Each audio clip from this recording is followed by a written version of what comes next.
I was the Absolute's dagger. I remember every throat that it held me to, and every drop of blood it forced me to spill. I take no responsibility for the lives I took. I did nothing in the Absolute's name. I was merely a weapon that it wielded.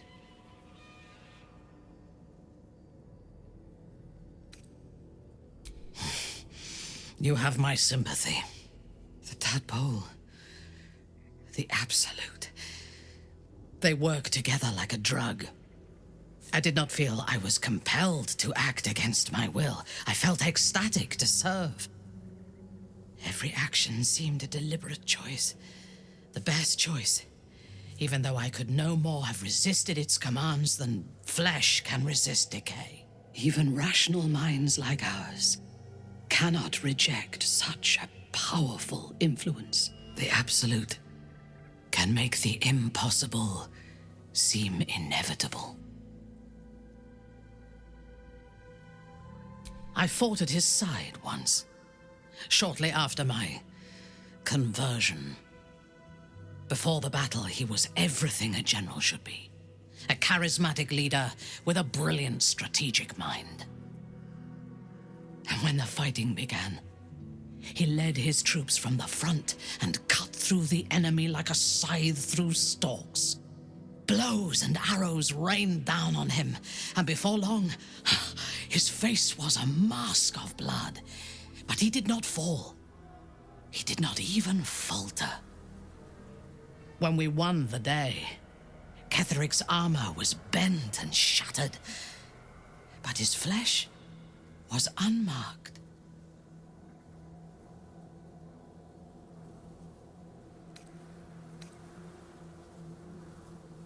Every chance, once he is stripped of his power, the necromancer Balthazar is Ketheric's chief advisor. One who has mastery over the dead may well be able to help the living cheated. He is usually in his laboratory, elbow deep in offal, or clinging to his master's side. If he left Moonrise, his mission must be urgent. We should ransack his chambers and see what secrets he keeps for the great general.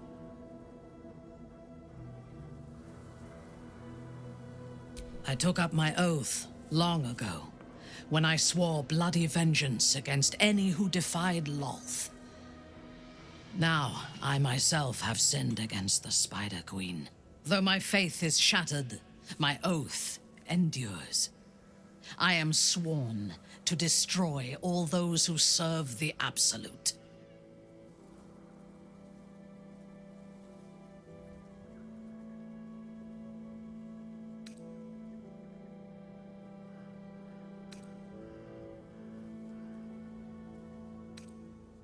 It is not noble, it is necessary. If we do not destroy the cultists, they will destroy everything. We are all that stands between this world and annihilation.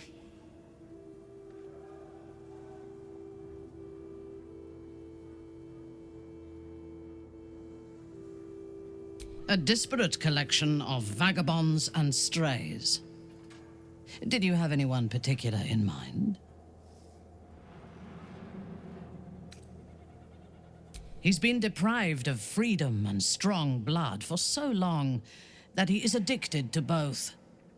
While those addictions have their hold on him, he is still a slave.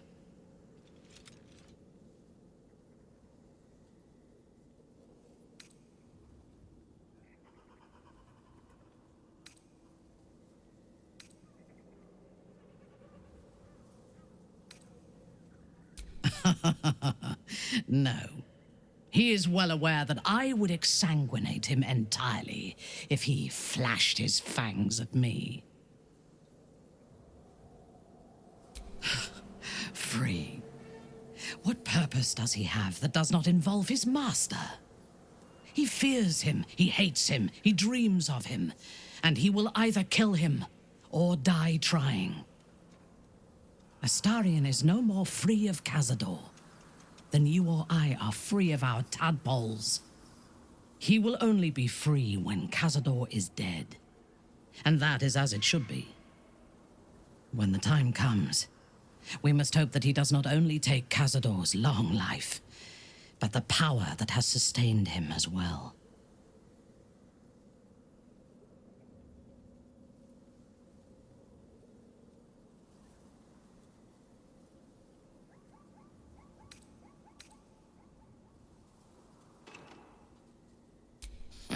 The wizard? No.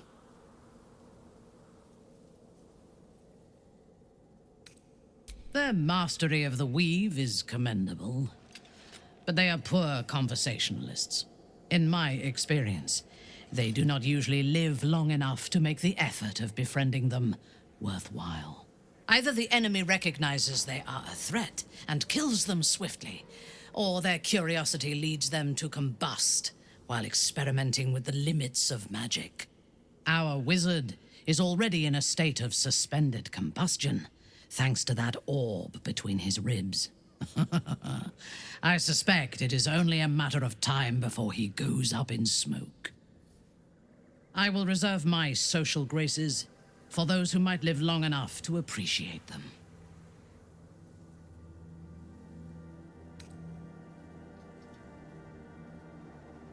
I have encountered few Githyanki in my life. Those that I did were raiders. They croaked out pleas for mercy in their alien tongue as they died. Meeting Lae'zel makes me wish I knew more of their culture.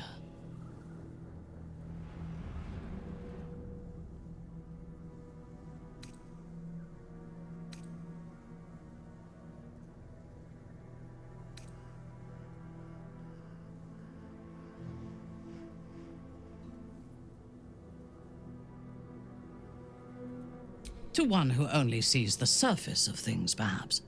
You should look deeper. There is a fanaticism in the Lolth swarm that lends itself to chaos. They turn their blades on one another as readily as on outsiders.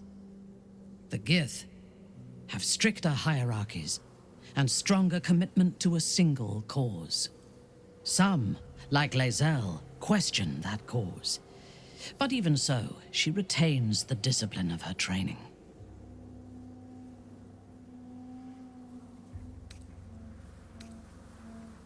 I have never known anyone so ferocious and unassailable in battle, and yet so fragile and impermanent in their very being.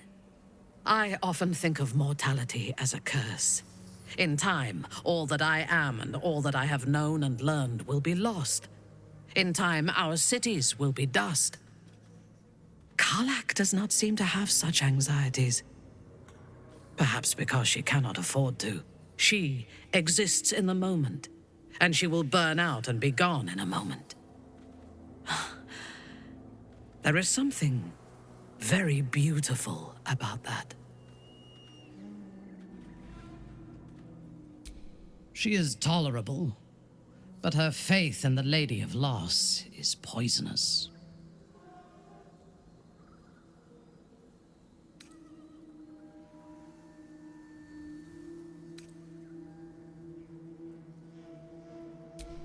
The very concept of Sharan worship is self-indulgent. They would have you think every whispered word and hidden thought is of value, but it is not so. I have performed 1,000 interrogations, squeezing out the most guarded secrets held in heart, mind, and soul. I can tell you this. When the trivial parts have been whittled away and I have sifted through what remains, in most cases, a person amounts to nothing at all. He is exceedingly self-righteous. Amusing, considering he bound himself to a devil.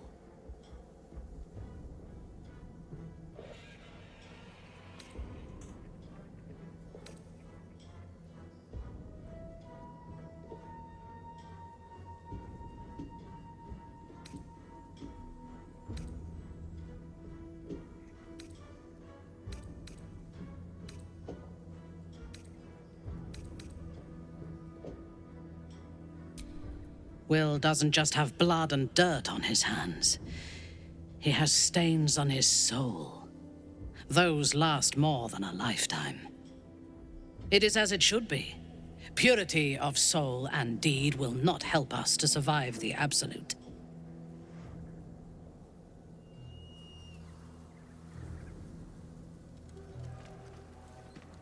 Then speak.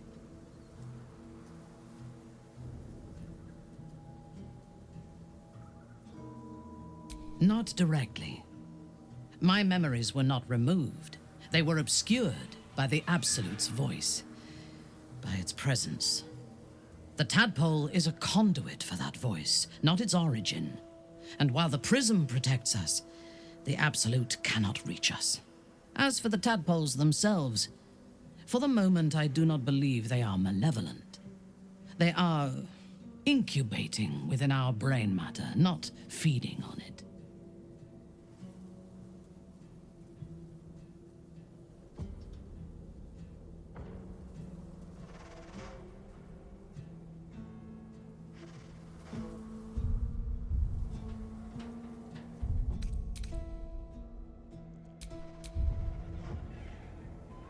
Is there a reason you chose me as your confidant in this matter?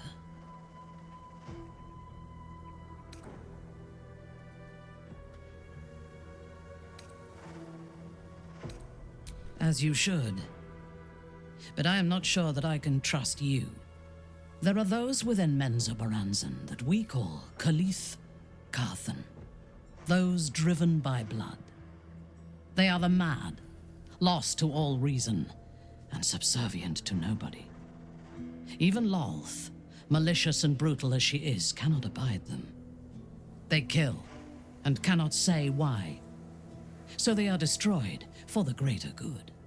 When you speak to me of yearning and urges to kill, I fear you are like them, controlled by a bloodlust that you do not comprehend.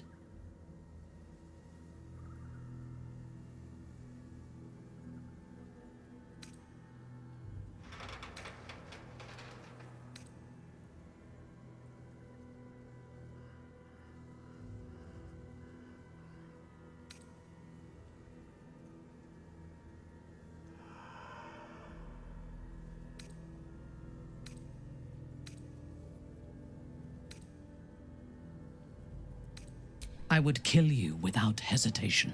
But for you to even speak of this to me shows that if there is a madness in you, it does not own you yet.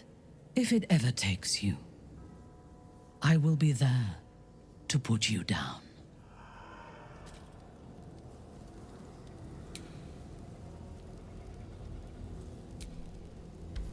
Anything I can do for you, consider it most enthusiastically done.